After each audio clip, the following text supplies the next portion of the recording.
ao anaty ihany le rongony zany zao am'izao a dia atao anaty moto a i sase ana rongony anankiray naovana ny démonstration am'ty androany ity efa ampidiriny ao anatin'le moto ao izy zao io ampidiriny ao anatin'le moto ao zany zao le sase misy rongony a dia miandry zany tsika zao an'ilay alika zay ianao ny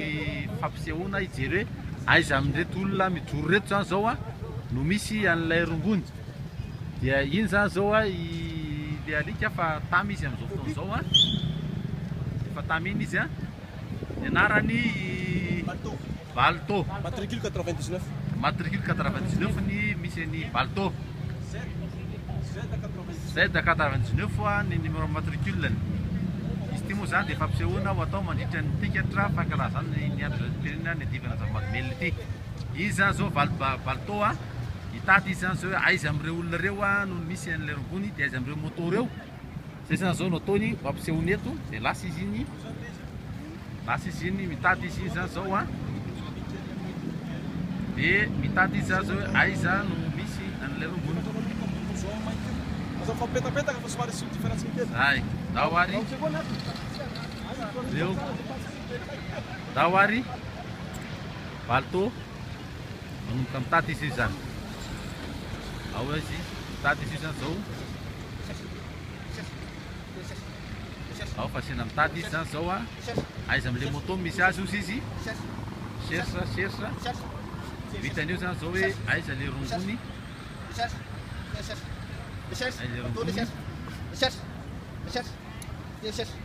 mitady izy io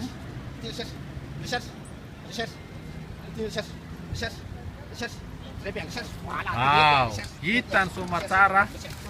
hitany raraka daholo le rongony hitany somatsara hitany somatsara raraka le rongony izy indray zao izy dia tsena mitady indray zany a fa amiray am'iretsy olona retsy a amiray retsy olona retsy zany zao a dia misy mitana rongony ny ray am'ireo olona reo alefa indray izy mitady amiray am'iretsy olona retsy amiray am'iretsy olona retsy indray zany zao no dia tapiny hoe aiza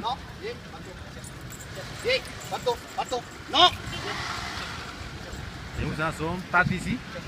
zany zao hoe aiza misy an'ilay rongony am'reto olona reto hiteo zany zao hoe aiza no ahitany an'izay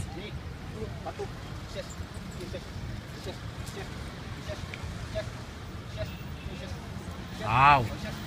samy elany fa dia ao ambanin'ny bakiraro na pirimana azy teo zay avy le rongony aminao ao ve le izy iny le izy iny hitany somatsara zay zany fampisehoana androany nataony Balto